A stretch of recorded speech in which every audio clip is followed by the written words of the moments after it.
Every single disappointment that you've ever had in your entire life comes from a failed sale. To some degree, your marketing sucked and you failed to close. Doesn't matter what it is. Doesn't matter if it's intangible, tangible. Doesn't matter if it's fucking alchemy, non-alchemy. Doesn't matter what the fuck it is. Every disappointment in life comes from a failed sale of some sort. And if you're familiar with my work, you know that I'm a huge proponent and advocate for gratifying your whims.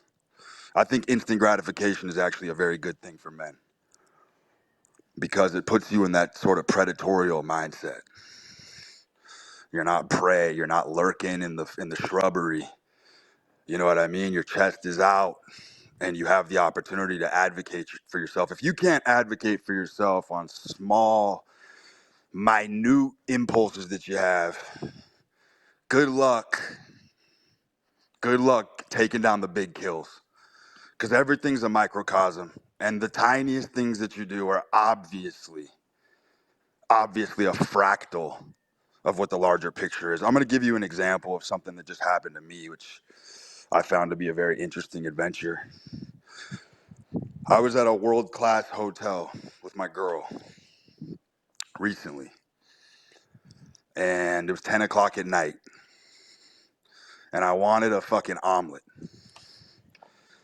Wanted an omelet loaded with bacon and meat and a bunch of shit.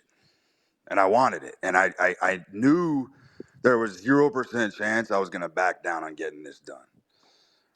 So I fire out a text message to the concierge line. And I'm like, yo, I want a fully loaded omelet. Send it up to the villa. Boom. Knew for a fact I was going to get some fucking scripted, rote, mechanical response telling me, nah, we can't do that. So, of course, I get the teleprompter. Sorry, sir, breakfast is not served. It's too late, et cetera, et cetera. So I'm in the hot tub with my girl, and I turn to her, and I'm like, they don't understand. I was like, I'm not. There's no way this omelet's not getting delivered to me right now because I want it. There's no way. She's like, what are you gonna do?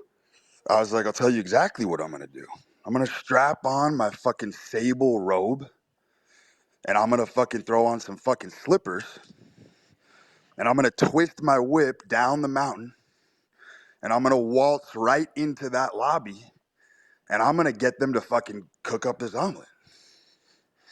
And I'm gonna make a spectacle out of it, by the way, because you gotta understand, when I sent that text message, I landed a glancing blow.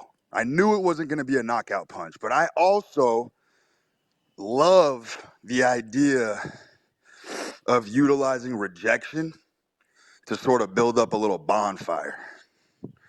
You know what I mean? It's very personal to me. I'm a gamer. I'm a gamer in my blood. I love the game. I love it.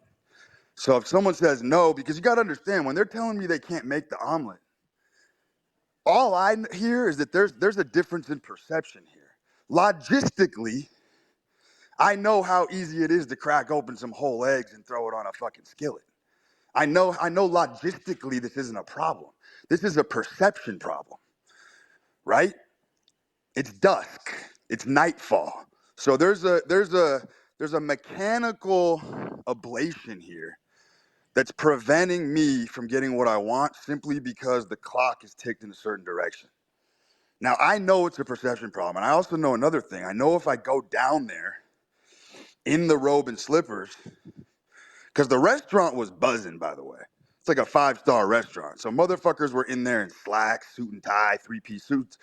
I wanted to go in there disadvantaged and handicapped just to prove to myself that I could get this done, right? Because it's personal.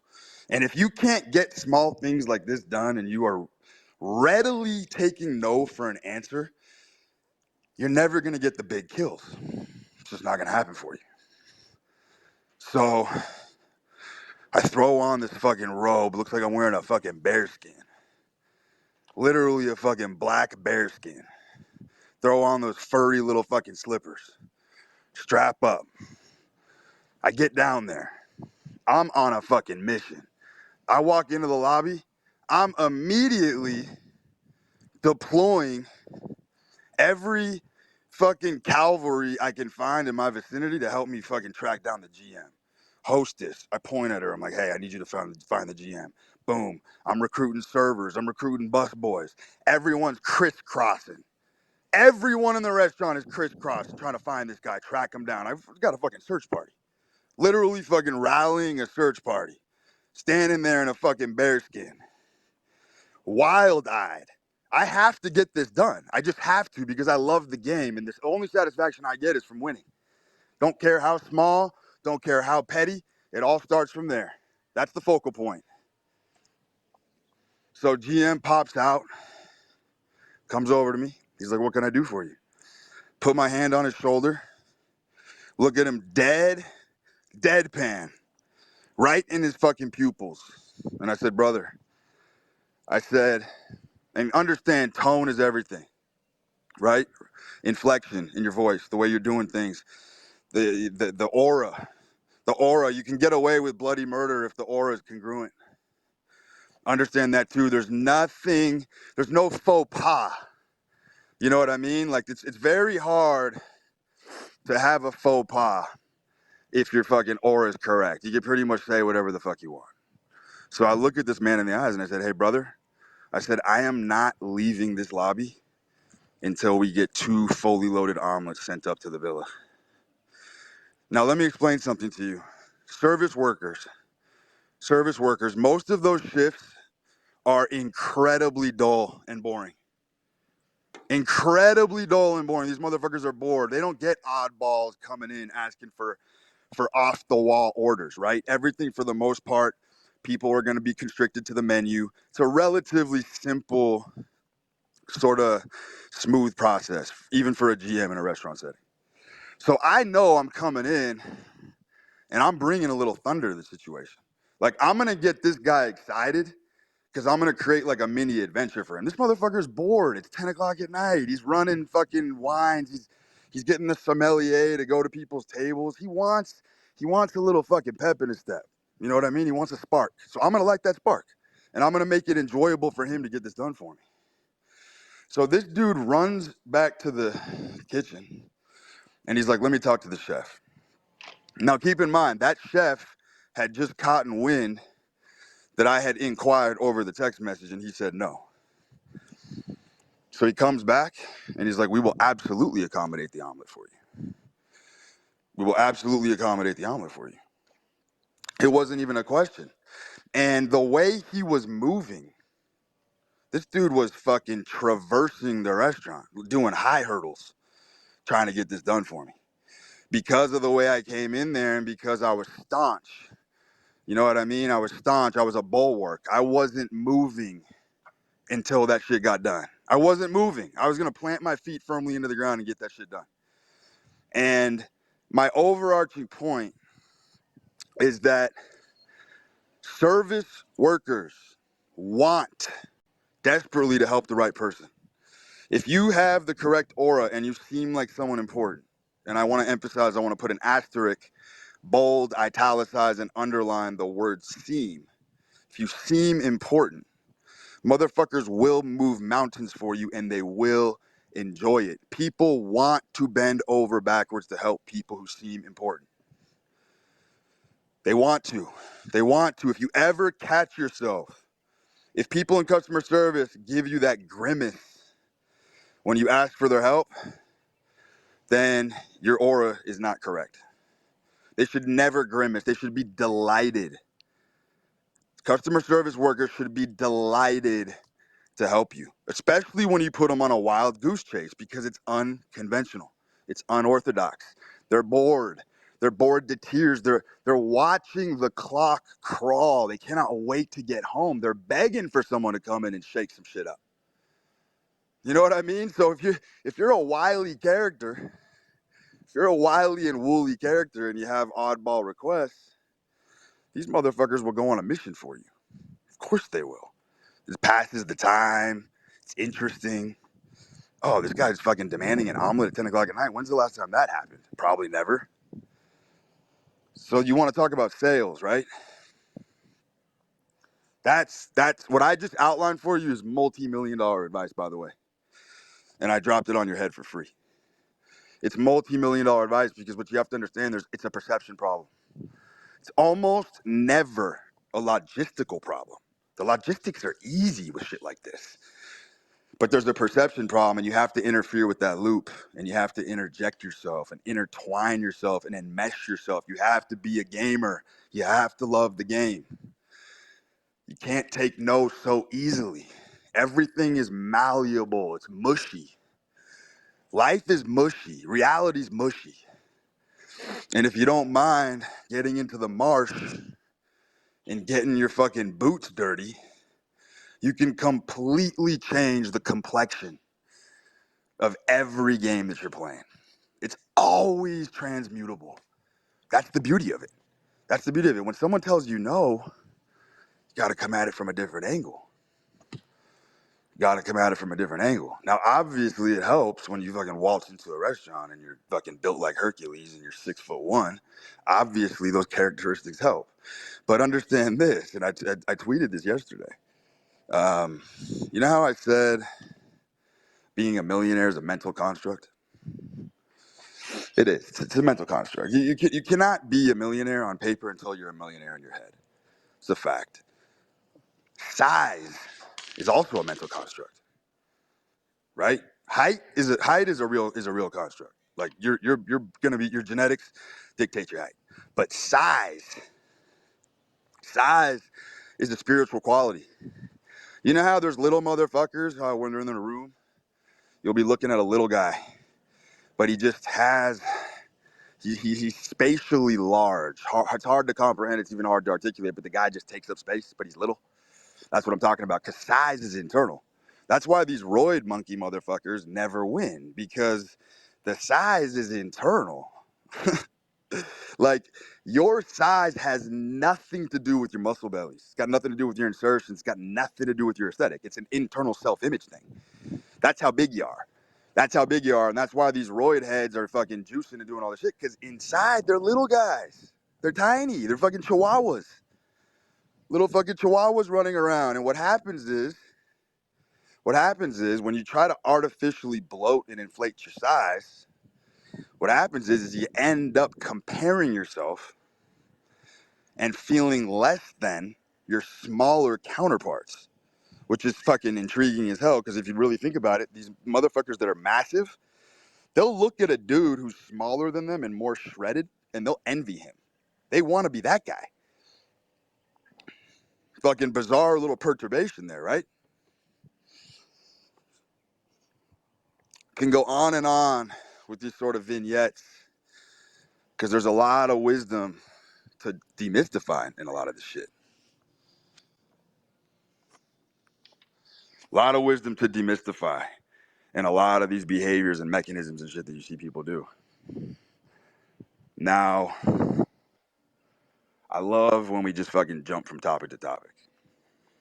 I was thinking about my bio this morning. I was smoking a cigarette. And it occurred to me that Buddhism, and if you're familiar with my work, you know I've bastardized Buddhism in the past. And I was kind of laughing. I kind of chuckled to myself because I read my bio. I was like, Benjamin Franklin disrespecter. What does that mean? It means I'm disrespecting material, right? It means I'm disrespecting cash. That's what the Benjamin disrespect comes from. It means that I have a detachment from material, okay? Allows me to be reckless. Now, what occurred to me is that Buddhism is probably the apex philosophy. It's probably the apex philosophy. That sort of detachment from the flesh. I can vibe with that. But here's the catch, and I want you to pay attention to this. The catch is you cannot come full circle and arrive at any of these apex philosophies unless you travel the completely opposite road to get there. In other words, I traveled the complete opposite road of Buddhism to arrive at Buddhism. Wrap that one around your head. You know what I mean? Being a little more barbaric, being reckless has gotten me to the place where I've sustained so much loss. I've had so many Pyrrhic victories where, yeah, I won the war, but the losses were so severe that it kind of had a nullifying effect, that I'm to a point now where I have a complete detachment. I have a complete detachment. There's a very, very good book called Being and Dreaming by Florinda Donner. And she says in that book, it's the best definition of freedom that I've ever come across. I don't think you'll find a definition of freedom greater than this. She says in the book that freedom is the absolute lack of care and concern for oneself. Freedom is the absolute lack of care and concern for oneself. You can mold that one around in your head. That's a titanic ontology to kind of tackle with, to kind of wrestle with, to even lock horns with. It's sort of daunting to kind of wrap your head around that, because there's a lot of truth in it. That devil may care, that reckless abandonment of self is how you push the envelope and how you remain at the edge. There's no other way to do it. There's no other way to do it. Self-preservation, ironically, the motherfuckers who self-preserve burn out the fastest. They burn out the fastest. Smoking cigarettes is a metaphor, gentlemen. It's a metaphor. You'd rather burn out than fade away. If you're a red, hot-blooded male, you would always rather burn out than fade away. Speaking of which, I've been smoking ceremonially. I've been doing it sort of at like sunrise and sunset. And it's sort of this kind of spiritual undertaking that I've been doing. Instead of just chain gunning all fucking day long like I was doing, I'm sort of making it a little bit more celebratory. And it's been beneficial. It's been definitely beneficial. By the way, speaking of sales and sort of this whole kind of like maniacal persona, do you guys understand how fucking vigilant you have to be in this society when you do go for service? Like when you go to a restaurant or you go for any kind of service, you really, really do you have to be neurotic. You have to be neurotic to stand head and shoulders above the status quo right now. I mean, the shit that they're putting in the food and restaurants is seriously an abomination. It's fucking disgusting. And I just sit there in restaurants sometimes and I'm like, I'll just see people order shit that they think is healthy. And it's lacquered in fucking sauces, marinades filled with fucking sugar, fucking vegetable oils, seed oils, fried. These people are fucking cooked. These people are cooked. When I go to a restaurant, I am neurotic. I have to fucking coach.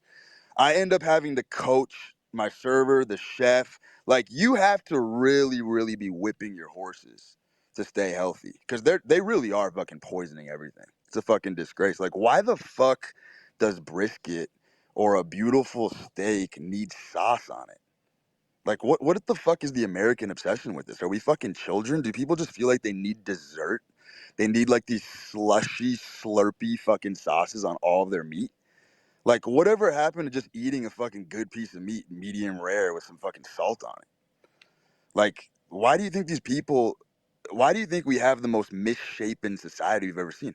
I look at people sometimes and I'm like, that person is so morbidly obese that, like, legitimately they cannot fit back in their frame. It doesn't matter what kind of fucking Superman weight loss program they go on, they're never going back in their frame. It's so fucking disproportionate, it's so stretched out.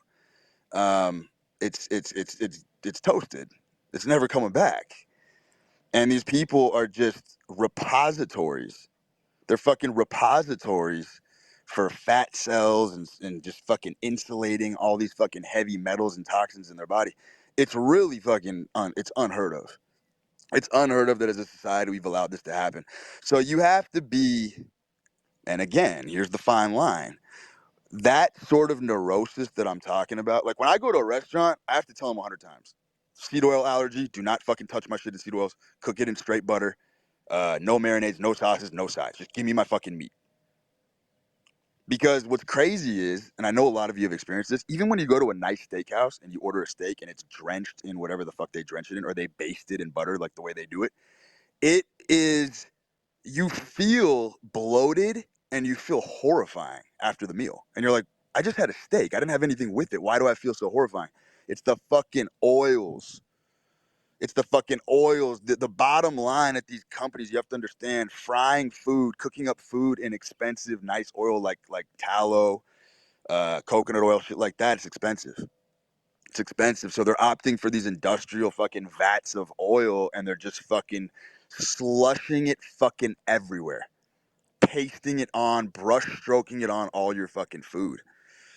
And then, you eat clean for such a long time and you really realize why that saying there's zero competition really exists. Because if you are vigilant and you stay on top of it, like I'm saying, you're gonna be lean as fuck. There's something very anabolic about cutting out like 95% of what the average person's eating. It's fucking insane. It's completely anabolic. Eating like an ordinary meal now. Like that's how low the bar has been set. Motherfuckers are just greasing themselves with whatever the fuck people will put in front of them. It's really fucking bizarre. And so my whole point of that is like when you're neurotic and you bring the chef out and you tell him what your special needs are, having special needs is a fucking superpower in 2023. Because like I said, we live in a lull culture right now. Things are lulled. Things are sleepy. Most towns are very sleepy right now. People are sleepy. People are fucking triple vax, triple boosted. Motherfuckers are like zombies. So you come in with high energy and you start making demands and you do it in a way that's kind of fun and kind of clever. And you know what I mean? You're doing it gregariously. People enjoy making those kind of accommodations for you. You know what I mean? And to some degree, it's funny because it's at a local level. You're also bringing awareness to themselves. Like I can't tell you how many people uh, have told me, they're like, fuck man, I've seen the way you ordered, inspired me to cut out this shit, blah, blah, blah, blah, blah. And I'm like, yeah, dude, I'm just living by example. So it does have this shadow effect where it's like a ripple effect. You don't even realize how when you're neurotic and you look good, motherfuckers start paying attention. They're like, I want to do what this guy's doing. You know what I mean? It's a net positive for everybody involved. So don't be afraid to be neurotic and have neurotic requests. You know what I mean? Especially when it comes to advocating for your own health, because these institutions and these restaurants, they don't give a fuck. You'll order bone marrow and you won't realize 50% of the content volume is fucking Mazola oil. Mazola oil. That should be the people who created Mazola oil should be brought before a tribunal and flogged and tarred and feathered in the public square and quartered. What the fuck is Mazola oil? And why is it in every fucking meat product? It's fucking insane. It's completely insane. I'm gonna open up the floor. Let's oh, by the way, here's the fucking game changer for you. You guys know I'm a teetotaler. I do not drink. However, the last week I have been, I would say, borderline drunk every day. But check this out. Organic biodynamic wine. You got to have both of them. Organic biodynamic wine is fucking God's nectar. There's no after effects. You can drink fucking bottles of this shit. You don't get a headache. You don't get hungover the next morning. Even the fucking buzz is very solid. I will tell you right now, conventional wine is disgraceful. You're drinking dead wine. There's like 75 to 80 chemicals in a bottle of conventional wine. I don't give a fuck if it's 30 G's. It's fucking rancid. They put sawdust and fillers and all sorts of weird shit in wine. The organic biodynamic boutique farms, they do a thoroughly fucking good job. The soil's living, it's biodynamic. I'm not claiming wine is healthy because I'm not one of those guys. However, I will tell you that there is a clear distinction in the way that the body responds after after drinking that shit. So do yourself a favor, go get yourself some organic biodynamic wine. fuck, I've been lifting on that shit and I have no problems. Like my fucking awareness, my acuity is completely on point. And I have zero alcohol tolerance because I've never been drunk probably until this last week. And even then it was very manageable. It led me to believe something interesting about the human spirit. It led me to I almost believe that people who get super drunk are surrendering. Like there was a moment in time when I was drinking this shit where I was like, you know what? I could see myself fight through it. Like there's sort of like this window where you get the perception that look, I could totally go toe to toe with this force right now, and I could overcome it. Like I'm never gonna let myself be in a fucking drunken stupor. I'm not slurring my words. I like, you know what I mean? Like that. I feel like there is a tipping point where dudes just completely give in, and I think that's my whole foray into substances in general, which I have not been that experimental, but certainly cigarettes. The wine thing is recent. For me, coffee was definitely one of them. I just enjoy the battle. I enjoy the internal battle of sort of that conflict resolution process, and just not succumbing to the impulse is what I want to say. Coffee's crazy. Like if you drink fucking, I think Voltaire was drinking what, 12 cups of coffee. If you're drinking coffee all day, I mean, you're literally in World War III internally. You know the feeling. You're crawling out of your skin. You're jittery, and you're just fighting for dear life not to let it fucking consume you. I gotta light up another cig. I'm gonna take some questions. I want to treat this kind of like a food fight. You guys can just fucking take this any direction you want to go, and I'll steer the ship.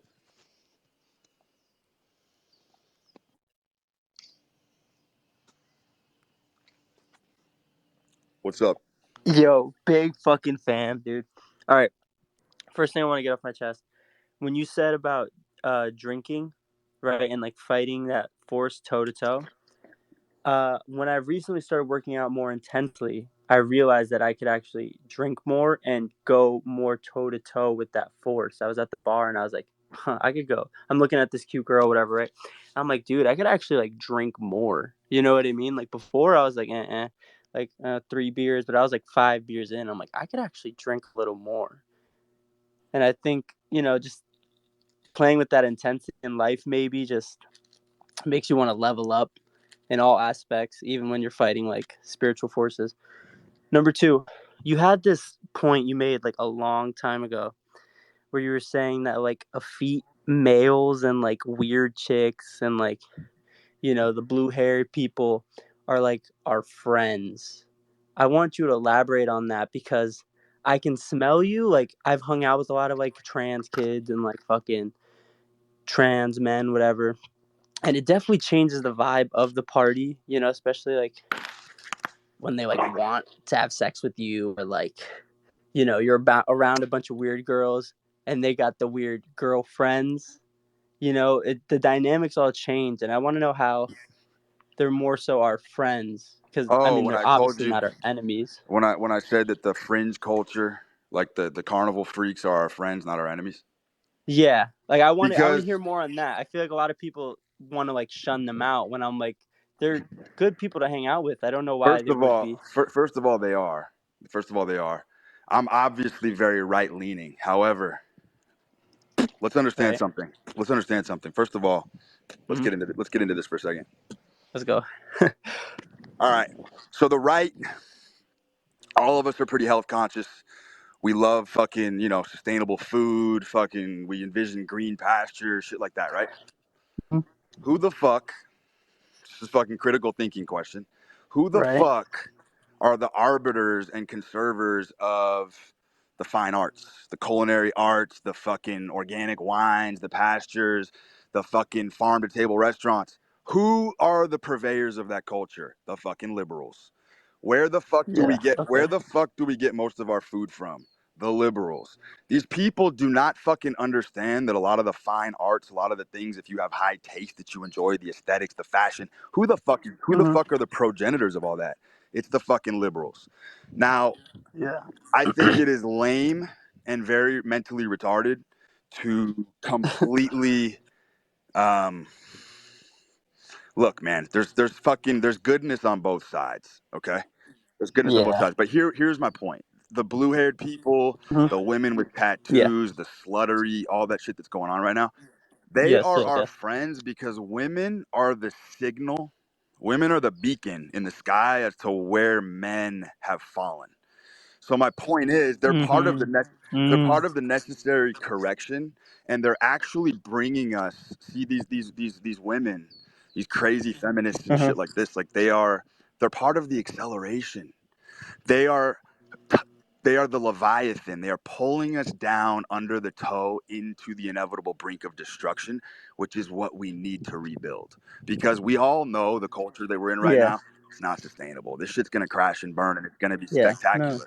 So they are your friends because they are drawing you closer to the Ragnarok, to the great deluge. They're like Correct. The Dionysus. great deluge, the great flood is coming, and these people are your friends because they are ushering the era in quicker than it would ordinarily become. They're a Mm-hmm. I necessary part of see. the correction, brother. So when I see these lunatic feminists, Mm-hmm. I'm like, I completely understand what you are craving for and what you're screaming for right now is a Uh-huh.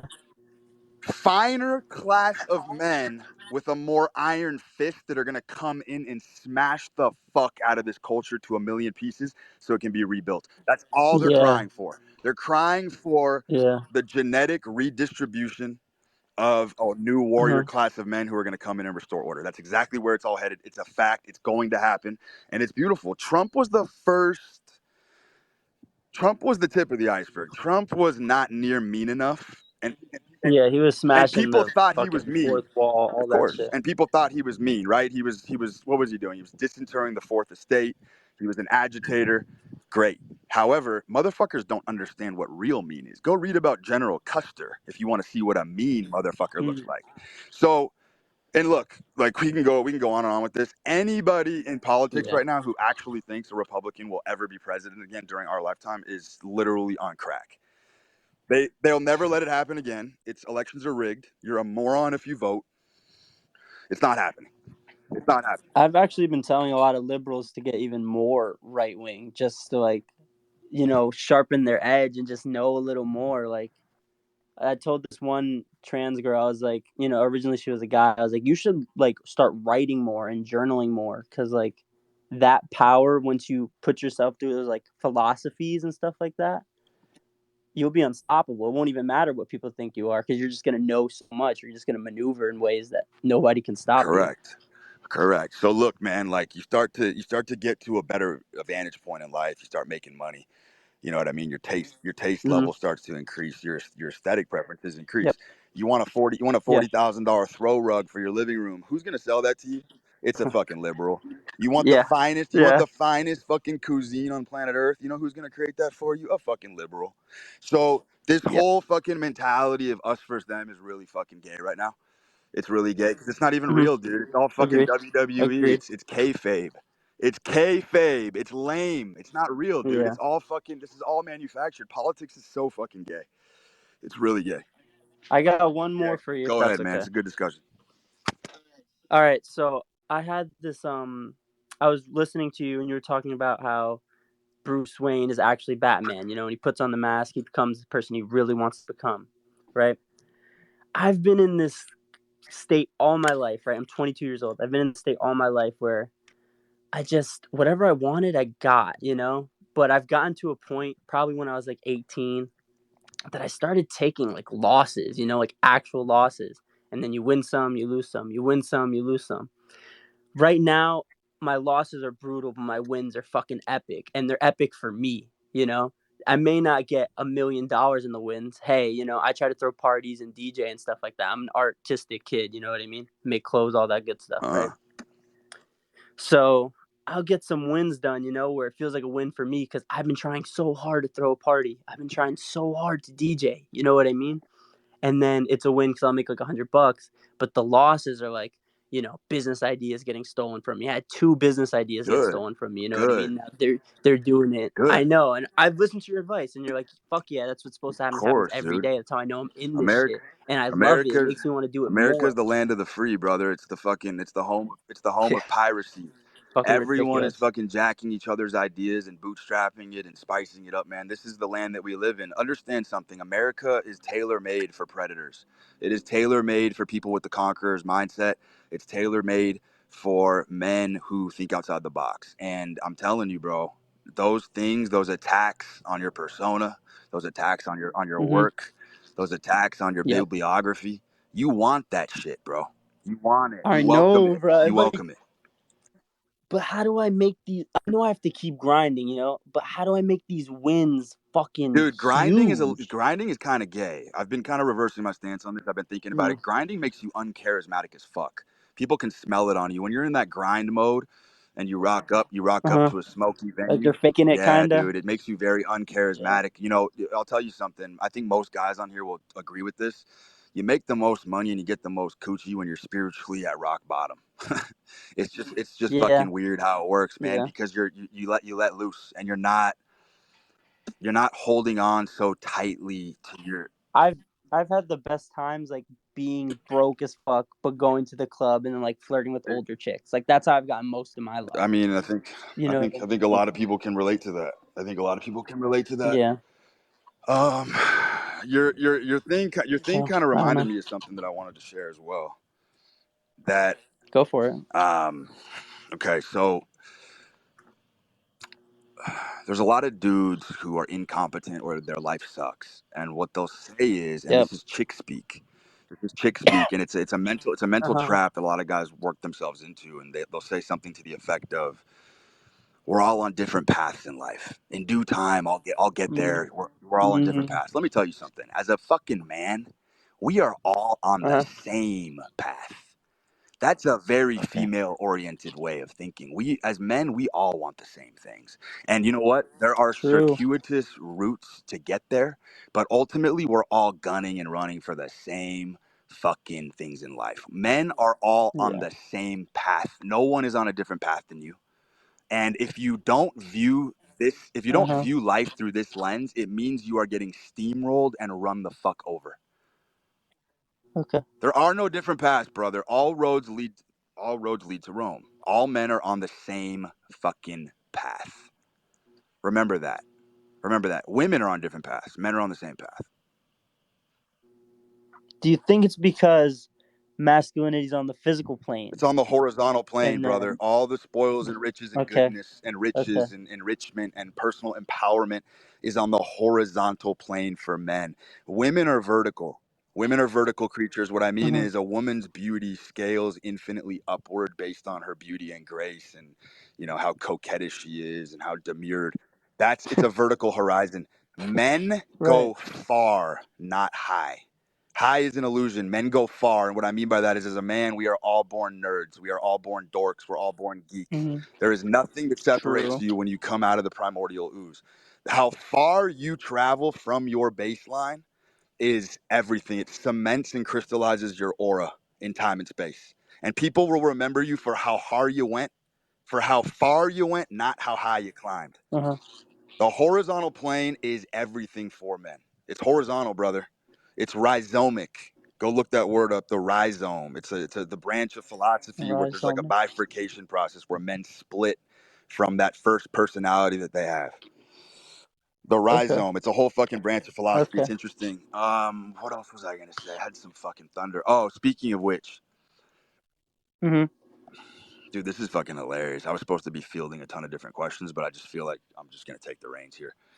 Yeah, Um, please. One thing that I've noticed among very All right. talented killers and just high successful motherfuckers, and I'm talking to everybody here, is war terminology. Like, oh, there's a war lexicon that these people use for very mundane events, like when you're taking a piss. Like, you know what I mean? Like anything that you do, these guys talk in this very vivid imagery of war. When you're gambling, you're not gambling, Yeah. you're firing. When you're gambling, you're gunning. When Yeah, you yeah, lose yeah. money, when you Yeah, lose yeah, yeah. lose money and need bullets in your gun, you're reloading. All this fucking Uh-huh. all this fucking vivid imagery and terminology is what sculpts your mindset from a predator. It's what distinguishes prey from the predator. Prey people do not fucking talk like this. They don't talk like this. They feel Uh-huh. funny. But if it's natural to you and you've always been using war terminology, we're charging it, like whatever the fuck it is, whatever the fuck. Even when Yeah. you're fucking taking a shit, you're dropping bombs. You know what I mean? It's like it just Okay. Yeah. permeates the entire fucking fabric of the way of speaking. Everything is war based. It creates a chip on your shoulder. It creates an artificial conflict that has to be resolved. I do think the language that we use in business is extremely important. I Mm. laugh in the face of people who do Mhm. not understand that business is the closest cousin to war. It is the closest cousin to war. Of course it is. If you monitor Yeah. the blood pressure, if you monitor the fucking rapid eye movements, if you monitor the hormonal profiles of people that are tackling extraordinary projects, I promise you it's almost identical to a motherfucker who's sitting in trenches. I'm not kidding. It's actually the hormonal Mm. profile has a very similar response.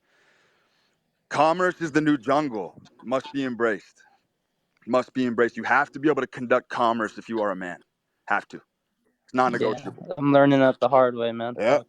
Non-negotiable. I'm gonna take another question, man. I All right. appreciate you. Thank you so much. Love, bro. Peace out.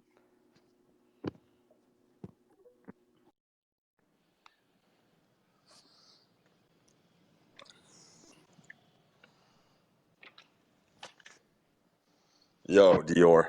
What's up, buddy? What's good, Brew? How are What's up, man? Can you speak up? you? Yeah, let me, 1 second. Just give me one moment. Hello? Can Go you ahead. hear me like this? Uh-huh.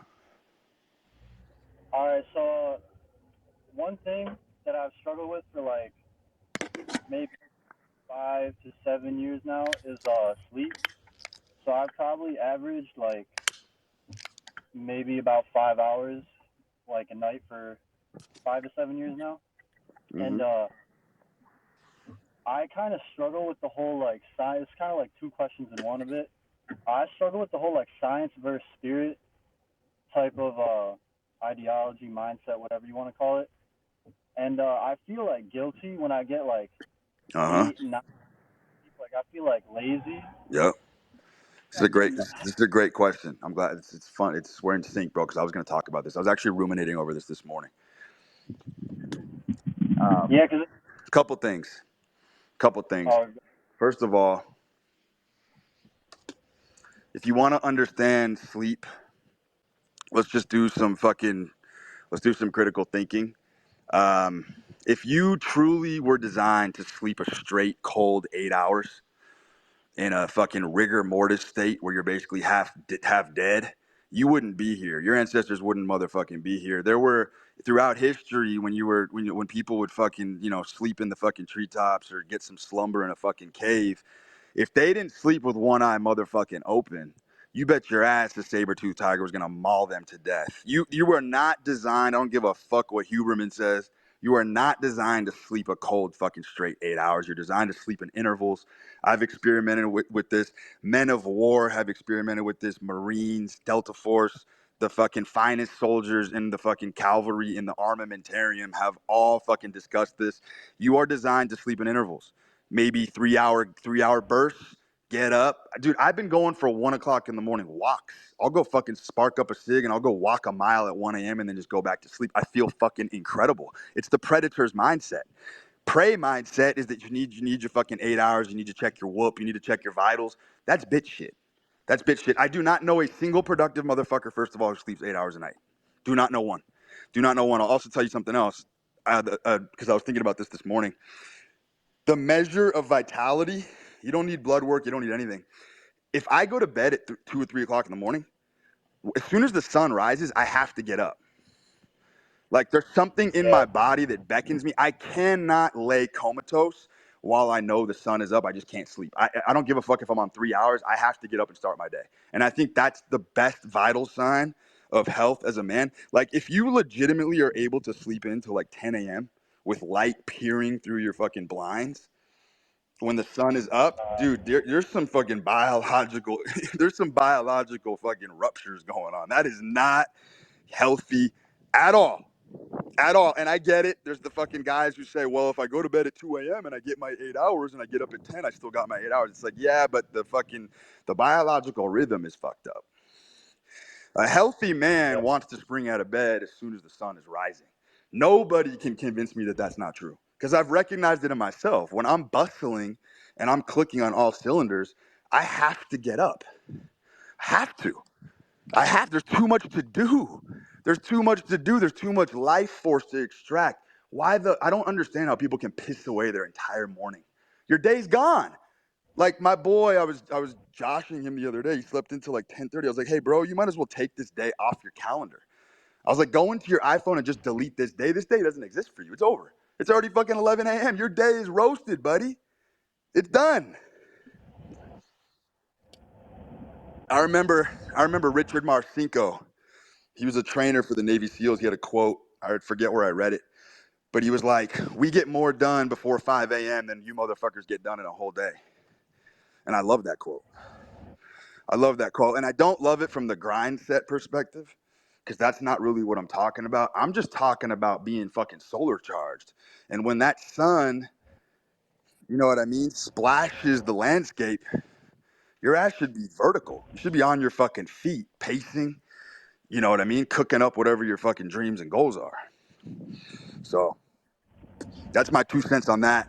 I think interval sleep is the apex for men. I do not think you're designed to sleep a cold 8 hours. I think you're supposed to do it in intervals. Get up, fucking crack open a book under a fucking kerosene lamp, like whatever the fuck you gotta do, bro. But I'm telling you, those 2-3 hour bursts are fucking phenomenal. Especially if you have low systemic inflammation and your diet's on point and you're not carbing up. That's been the one benefit of the carnivore diet for me is usually I'm just real strict carnivore. I don't eat vegetables. I don't eat fruit. I just eat meat mostly. I've noticed my need for sleep drastically reduces because there's just no systemic inflammation to flush out from the body. If you carb up, you're going to need more sleep for sure. Yeah, that's facts. Because if I go to bed at like 4 or 5, I just won't Nope. sleep. Like I'll be Nope. laying there. Done. Done. Got to get up at 6:30. 100%. 100%. Yeah, It's vital, man. It's that fucking life force. It's undeniable. yeah. Because I don't know. Like I'm kind of fucked up because sometimes I want to stay up late because for whatever reason, but then I won't sleep because it's so late. And I've gone like 10 days without sleep because of shit like that. Trying to like get my circadian back together. I just went like 2 or 3 days without sleep like days ago. Dude, It's it's fucking insane how just the perception, because the culture has hammered it and beaten it into you for so long that if you don't get 8 hours of sleep, you can't perform. I think people really psych themselves out. It's really weird. Like a guy will tell himself, he's like, "Fuck, I know I'm not on 8 hours, but I feel good," and then he just won't try as hard that day because he feels like some of his wheels are gonna crack. And it's like, dude, I've always been, no matter what. I remember there was one day I stayed up for 24 straight hours I was on a beach. I literally didn't sleep for 24 hours, and I tested myself, and I went in to the gym, and I fucking front squatted a PR, and I snatched 300 pounds. And I, no joke, never closed my eyelids. It was like probably in the 26th hour, and I had no problem with it because mentally, I just refused to let that creep set in that I cannot perform or function without a certain metric being hit. Like that's the kind of mindset that you want to build. People are, this culture is very pervasive. People have really let these metrics demolish their their natural biological inclinations. Like, dude, I mean, come on, man, we're fucking men. We have such a range. There's so much fucking opportunity within the male hardware. The hardware is so durable on the male body. I am fucking destroyed on a weekly basis. My joints always hurt. I'm always fucked up. But I'm always performing at the highest level. Why is that? Because the body's meant to be sacrificed. The artists know this.